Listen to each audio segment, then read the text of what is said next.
This week we're going to highlight short-term weather trends affecting soybean planting across the U.S. We're going to quantify soybean planting to date and look at the next 2 weeks. We're going to wrap things up looking at long-term trends in November soybean futures.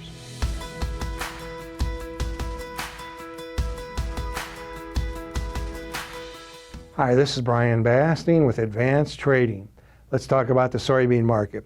We moved into the middle of May here, and this market remains historically volatile. We're going to start out this week looking at trends in the short-term weather. Our slides this week, as usual, are courtesy of T-Storm weather.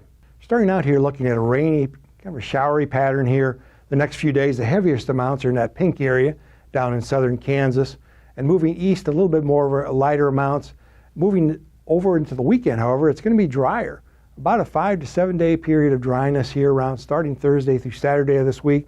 Then moving into next week, it's going to get wet again, May 24th through the 26th, starting out in the west. So kind of rainfall is going to be sandwiched around a drier period in between.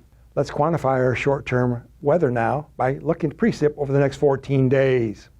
Now we're looking here at the heaviest amounts in green again over Kansas over the next 2 weeks. As we move further into the heart of the Corn Belt, however, it looks like it's going to be dry, in some cases very dry, which would favor a rapid soybean planting, all things being equal. Speaking of soybean planting, let's take a look at our nationwide map. Now, as of Sunday this week, we're at 49% done nationwide. That's up from 35% last week and well above 27% last year, and actually considerably above the 5-year average of 36%.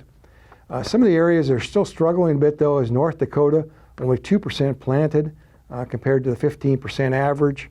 Also, Wisconsin's a bit behind, 24% versus the 30% average. But on the other end of the spectrum, Illinois, 77% done versus 45% on average.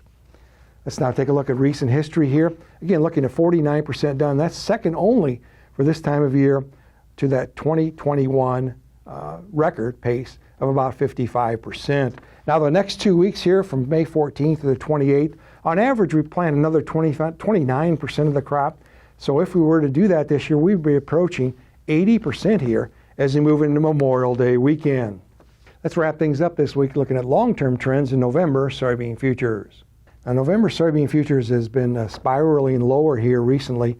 You go back to that period in February when the crop insurance price was set at $13.76 a bushel. The market's been sideways to lower ever since then. In fact, as we tape here on Tuesday, November futures have declined all the way to near $12 a bushel.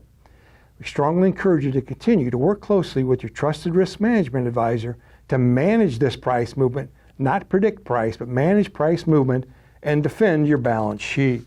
Now, if you'd like more information, please feel free to contact us at 800-664-2321. We'll put you in contact with one of our risk management consultants who'll be happy to visit with you at your convenience. And remember, we upload every Wednesday. Make sure to subscribe to our channel and never miss an upload. Thanks a lot. Have a good week.